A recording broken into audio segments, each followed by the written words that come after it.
Welcome to the blackawakening.com. I'm your host, spiritual practitioner 322 Peppy Black Sun.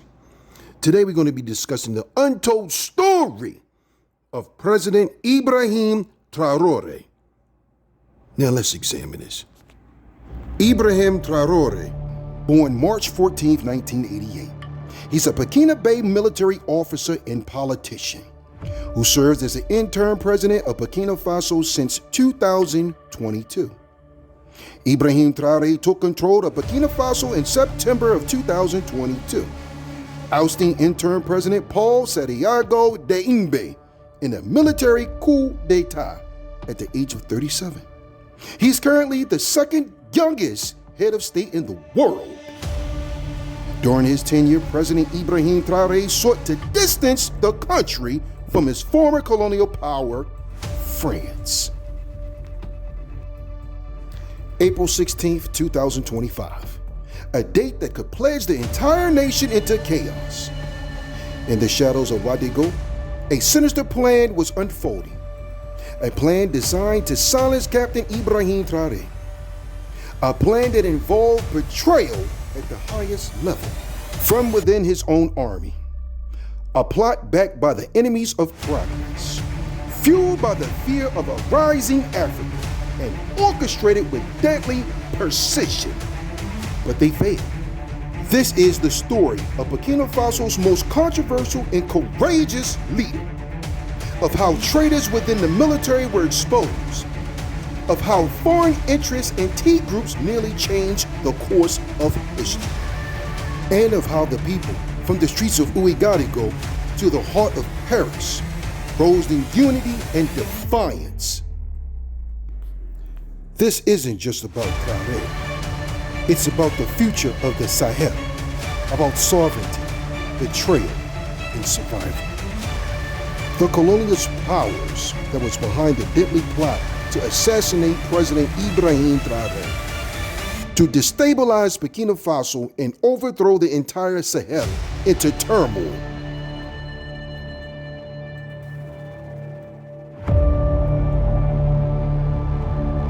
But that's not all.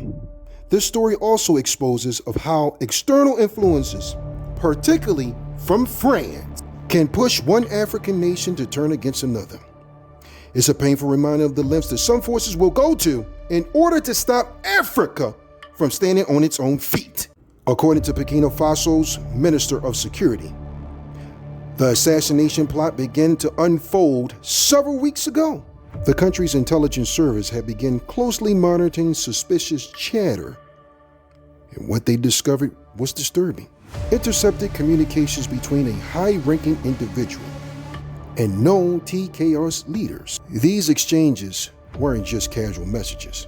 They contained sensitive information about the position of Burkina Faso's defense forces, internal security operations, and even the movement of volunteers for the defense of the homeland.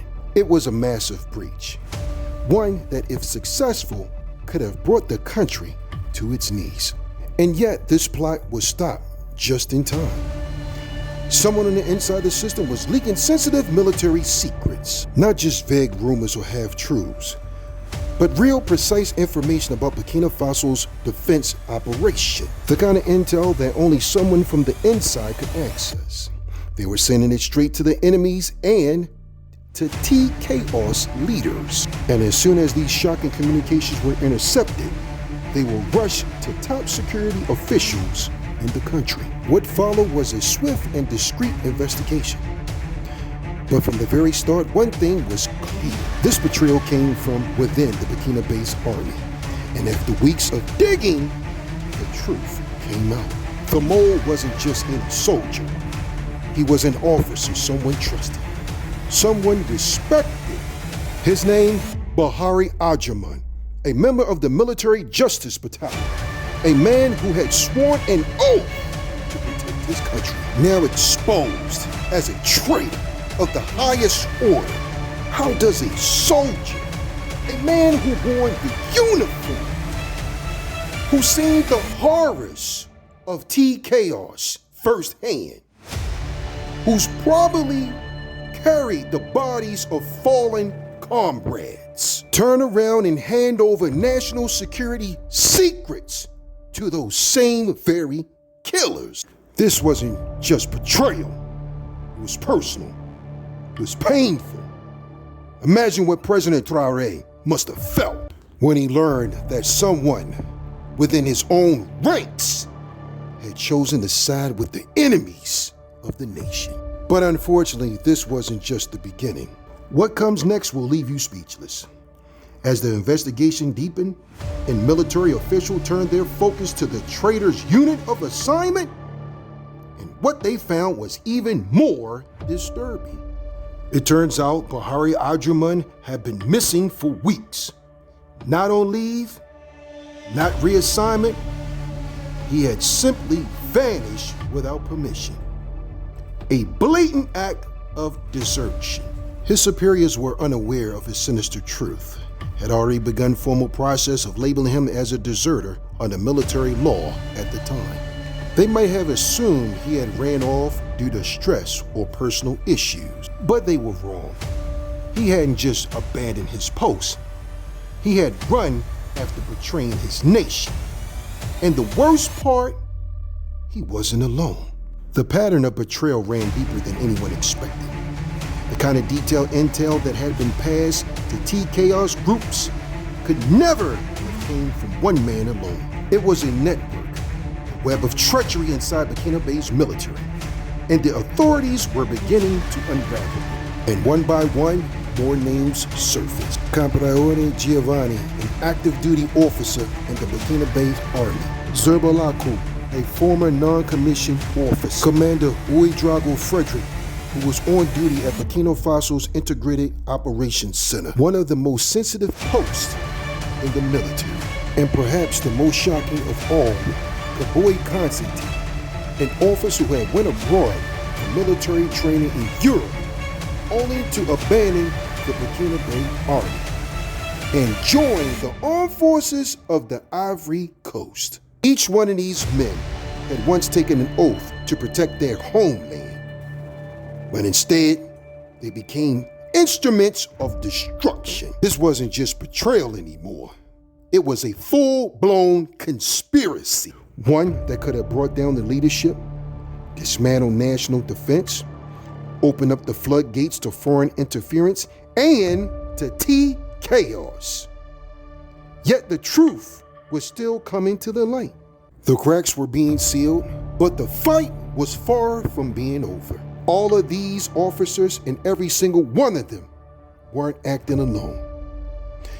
They were part of something bigger, something far more dangerous. According to the intelligence reports, this wasn't just a rogue group of soldiers plotting in secret.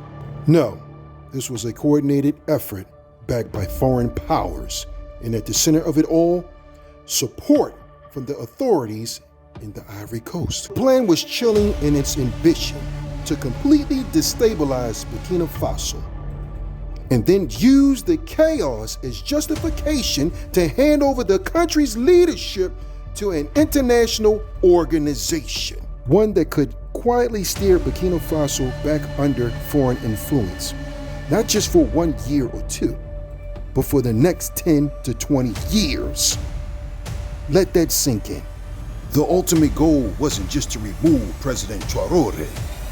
It was to erase the progress that he's made, to dismantle his bold vision of sovereignty, self-reliance, and African unity, to silence a leader who dares to say no to colonialist control. Because make no mistake, there are powerful people who are deeply uncomfortable with what President Traoré represents. They don't like that he's cutting ties with exploitative foreign interests.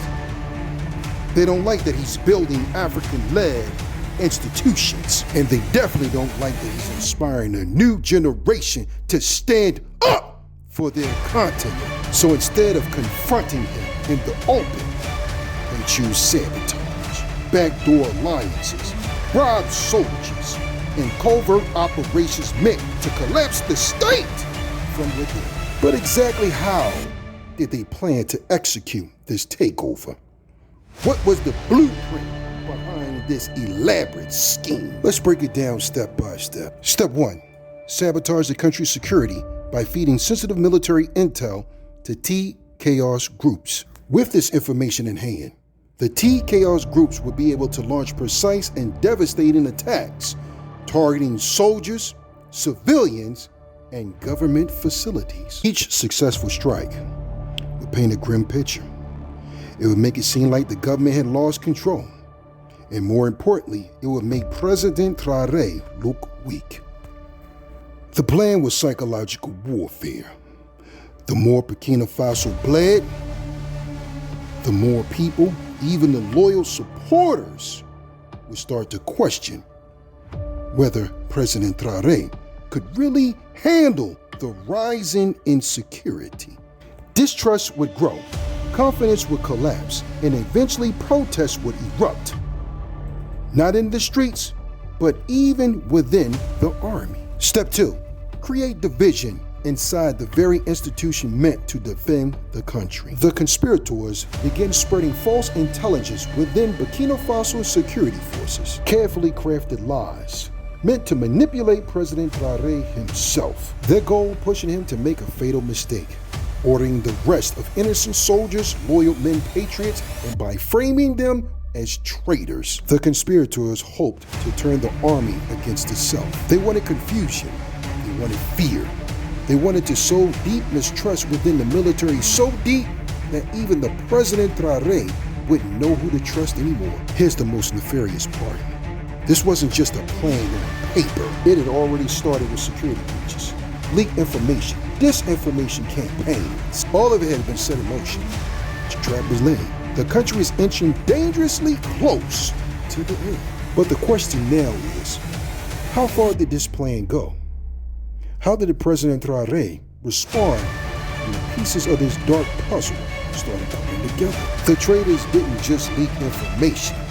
They took their deception to a whole new level. They began forging messages, crafted to look like official communications from the Burkina Faso army. These messages were sent directly to senior officers and commanders, warning that their names were on a supposed military blacklist, that they were about to be arrested, that the government no longer trusted them.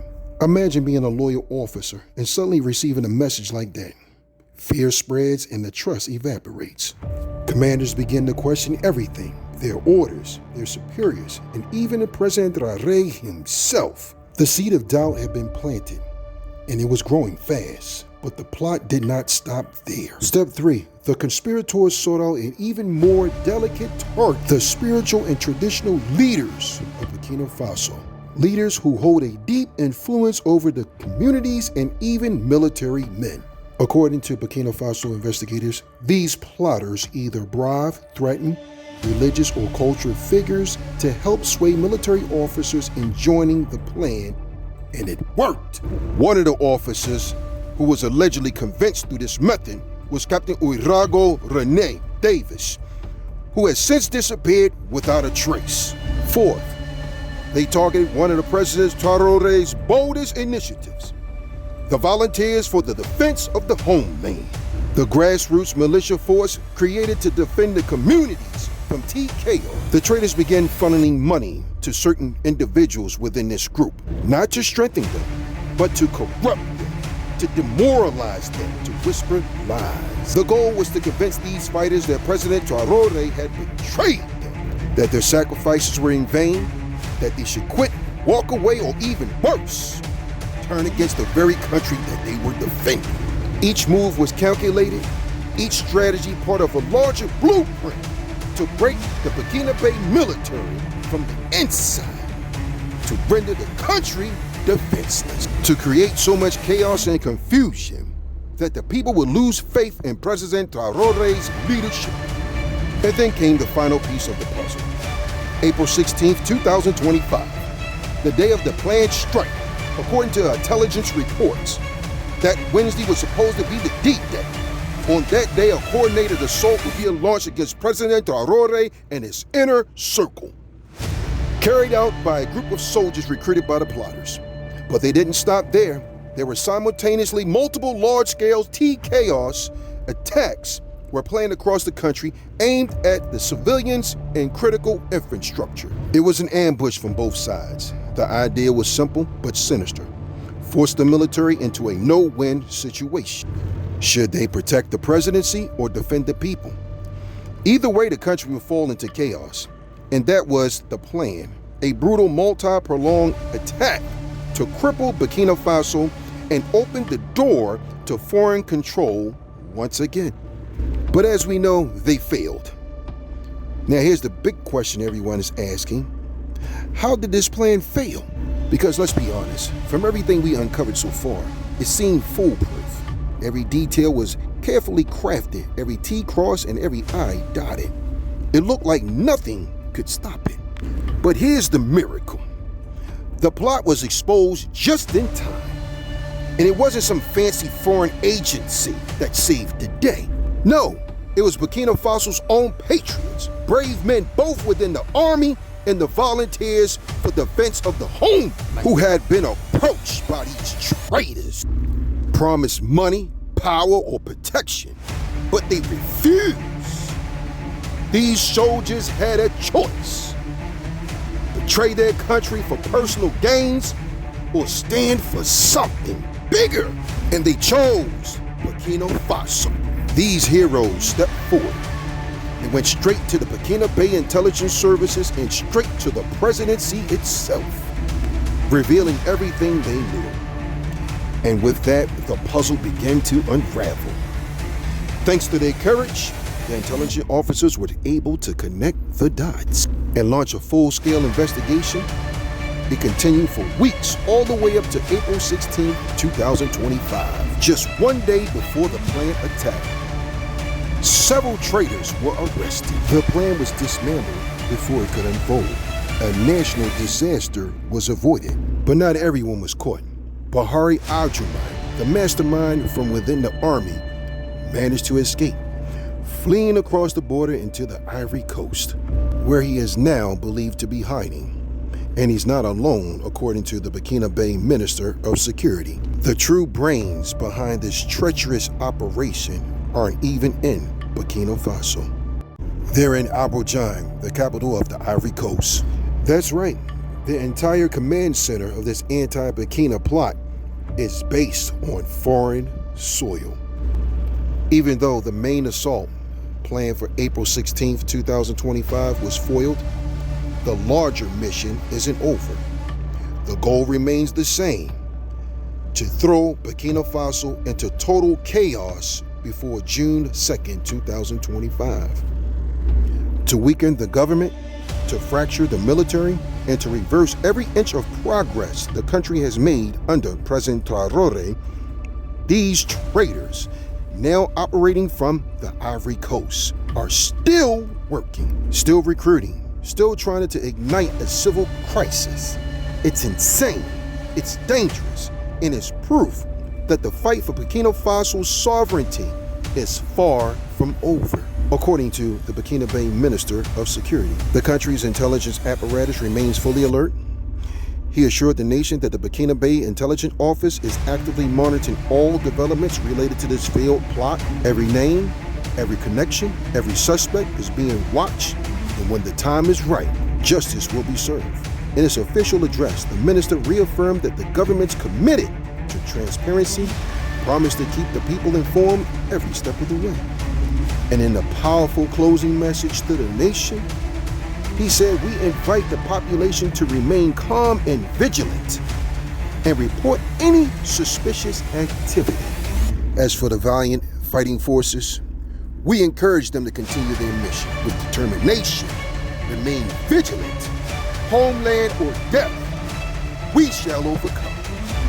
Those words hit hard because they really speak to what's really at stake. I want to take a moment to honor the brave patriots who stood tall in the face of betrayal. Those soldiers and militia members who were approached by traitors who offered them money, promise, or protection to turn against their country and refused. Because of them, this plot failed. Because of them, President Traoré is still alive. Because of them, Burkina Faso still stands. And let's be honest, if these men had chosen otherwise, we might be telling a very different story today. A story of assassination of a country, thrown into panic. A revolution crushed before it could fulfill its promise.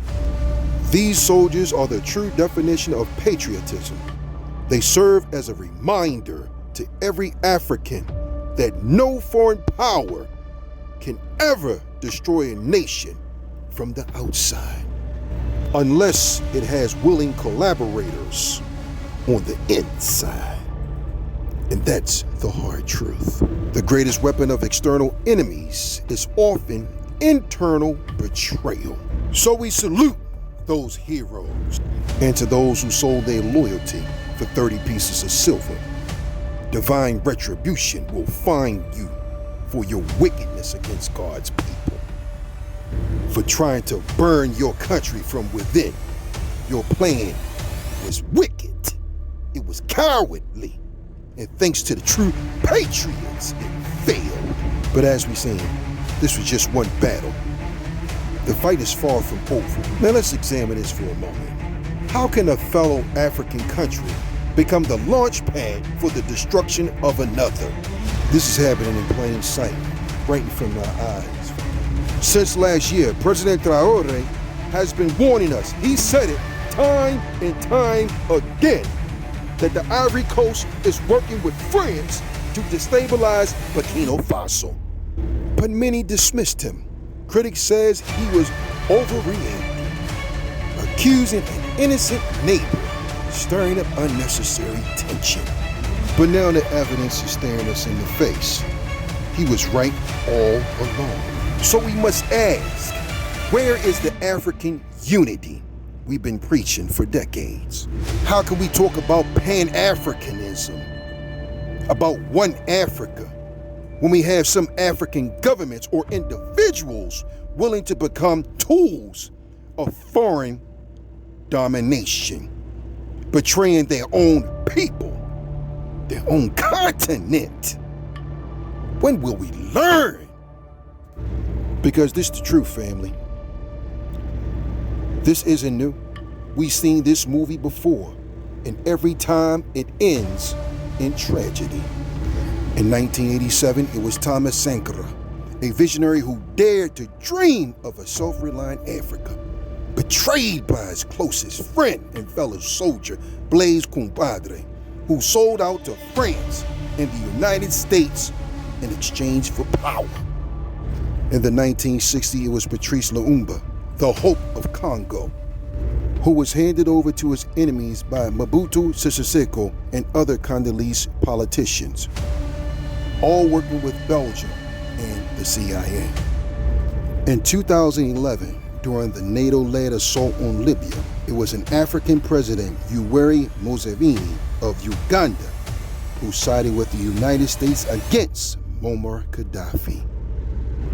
And what happens each time? Once the leaders were removed, once the foreign powers got what they wanted, it left these countries broken, destabilized, worse off than before. It's a pattern, a cycle of betrayal, chaos, and exploitive. And it keeps repeating because we keep enabling it. Because for every foreign agenda, there's always an African willing to execute it. That's the real tragedy.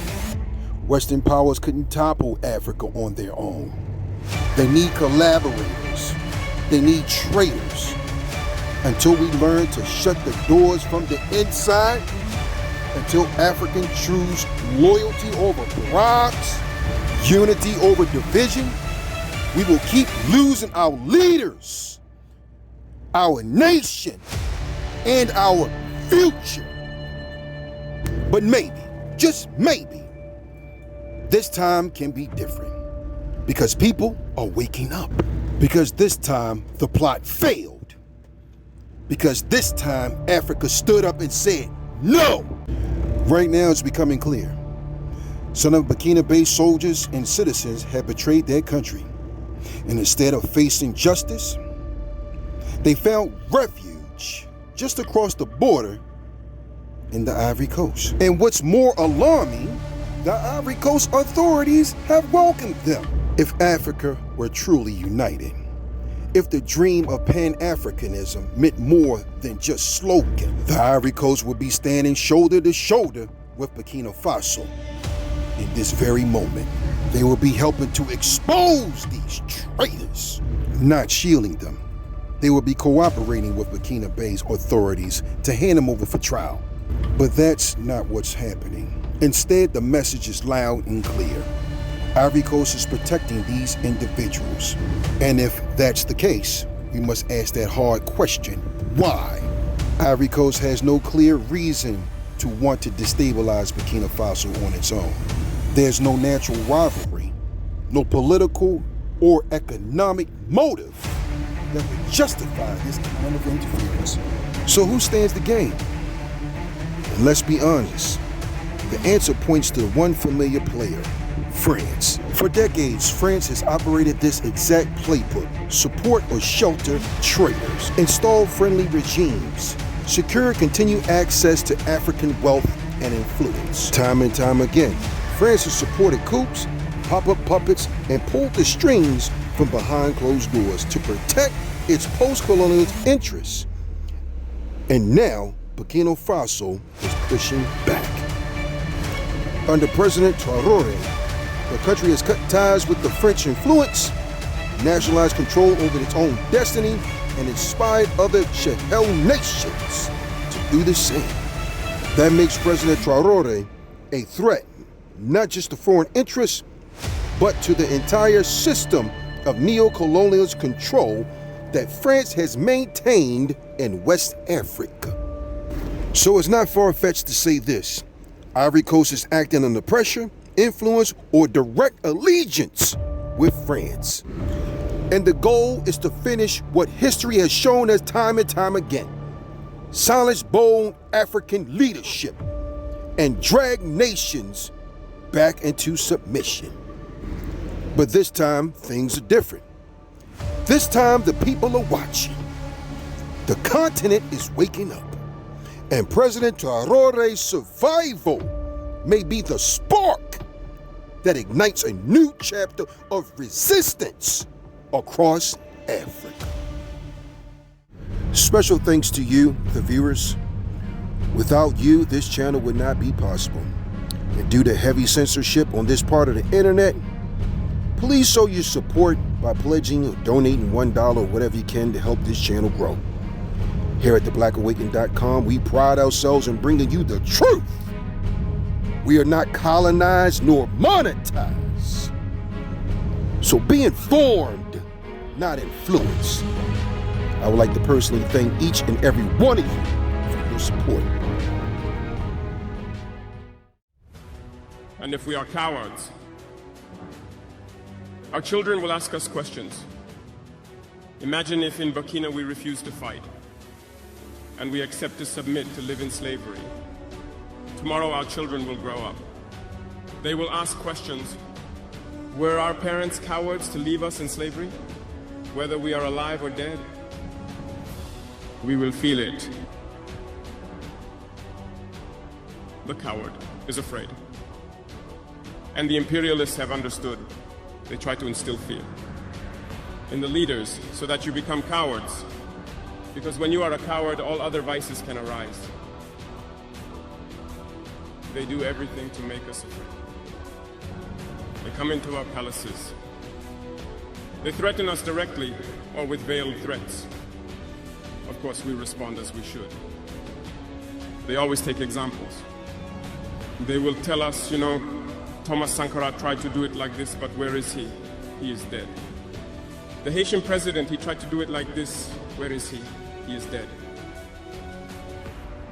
Gaddafi tried like this. Where is he? He is dead. These are the veiled statements made to us to instill fear. And then we also often see some young people trying to follow in the footsteps in a different way. You can hear them say, such a person ruled like this, he has the sepulcher. Such a person ruled like this, he is in prison. All this to try to scare us, to make us cowards. I think they haven't understood something. When we say the homeland or death, we shall overcome, it's not just a phrase, it has its full meaning. We are not afraid and we will never be afraid. We will continue our struggle.